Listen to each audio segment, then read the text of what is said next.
ကျွန်တော်ပါဆရာမကြီး အေးဟုတ်ပြီကဲပြောစမ်းပါဦးဒီမေကုန်းဘယ်ကနေဘယ်လိုရတယ်လဲဆိုတာ ဆရာမတော်ဗီဒီယိုကျွဲမြေဝန်ထုတ်တဲ့အချိန်မှာကျွန်တော်မြင်လိုက်တာပါပြီးတော့ဆရာမအစည်းအဝေးသွားတဲ့အချိန်မှာကျွန်တော်မြေဝန်ကိုခိုးခဲ့မိတာပါဆရာမကြီး အော်ဆီယာမတွေအလုံးမအားတာကိုအခွင့်ကောင်းယူပြီးနင်ကမေကုန်းခိုးခဲ့တာပေါ့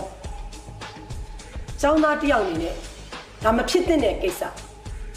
မင်းမဘလောက်အပြစ်ကြီးရဲဆိုတာသိလားဆီယာမတန်ကျောင်းသားမလား ဟုတ်ကဲ့ပါ သူ့ကိုကျောင်းထုတ်လိုက်ပါ ရှင် ဆရာမကြီးလွင်မောင်ကြောင်းထွက်ကျွန်တော်မှကြောင်းထွက်မယ်ဒီကိစ္စမှာကျွန်တော်လည်းဖြစ်ရှိတယ်